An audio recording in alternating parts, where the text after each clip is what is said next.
হিজাব মুসলিমদের ড্রেস, কিন্তু নিকাব আসলে মুসলিমদের কোনো ড্রেস না। তার বক্তব্যটা এটা ছিল যে নিকাব মুসলিমদের কোনো ড্রেসই না।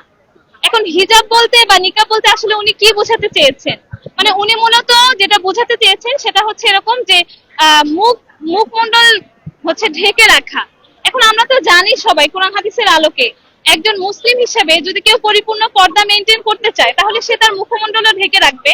কারণ একজন মানুষের সৌন্দর্যের বিষয়টা বা আসলে সৌন্দর্যের বিষয়টা তার চেহারার মাধ্যমে বা তার মুখমণ্ডলের মাধ্যমে আসলে ফুটে ওঠে।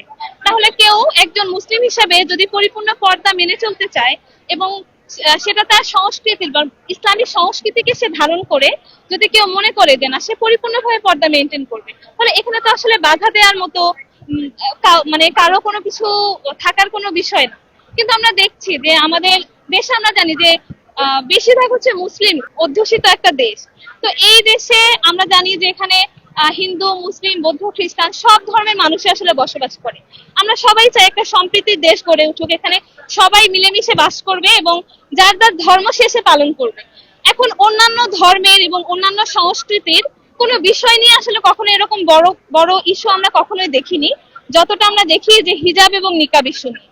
তাহলে একজন মুসলিম হিসেবে সে যদি ইসলামী সংস্কৃতিকে ধারণ করতে চায় এবং পরিপূর্ণ পর্দা মেনটেন করতে চায়, তাহলে এখানে তো আসলে বারবার এই কটাক্ষ করা বা কুরুচিপূর্ণ মন্তব্য করা কখনোই কাম্য হতে পারে না। আর তিনি যে মন্তব্যটা করেছিলেন সেটা হচ্ছে অতীতকালের ঘটনা তিনি তুলে ধরেছেন এখানে, যে ইহুদিদের মধ্যে যারা ছিল তারা নাকি বাজে কাজ যখন করতো তারা হচ্ছে এই নিকাব ইউজ করতো বা মুখমণ্ডল ঢেকে রাখতো। কিন্তু এই বিষয়টাকে তো তারা কোনোভাবেই সামনে নিয়ে আসতে পারে না। কেউ যদি ইসলামী সংস্কৃতিকে পরিপূর্ণভাবে ধারণ করে এবং সে মনে করে যে না আমি হচ্ছে এভাবে চলবো, তাহলে সেক্ষেত্রে আমরা তাকে কিভাবে এই জিনিসটাকে বাধা দিতে পারি এবং বারবার এরকম কুরুচিপূর্ণ মন্তব্য করতে পারি। তো আজকের এই মানববন্ধনের মাধ্যমে আমরা সবার প্রতি এই উদাত্ত আহ্বান জানাবো যে সম্প্রীতির এই বাংলাদেশে যে যার ধর্ম এবং যে ধর্ম অনুযায়ী তার সংস্কৃতিকে তারা ধারণ করবে এবং তারা সেই অনুযায়ী এই সংস্কৃতিকে লালন করবে। এবং আমরা মুসলিম হিসেবে যারা ইসলামী সংস্কৃতিকে মানতে চাই আমরা যেন আমাদের এই ইসলামী সংস্কৃতিকে মেনে পরিপূর্ণ হিজাব নিকাব করতে পারি এবং এটা নিয়ে যেন কখনোই কোনো কুরুচিপূর্ণ মন্তব্য আমাদেরকে সহ্য করতে না হয়, শুনতে না হয়।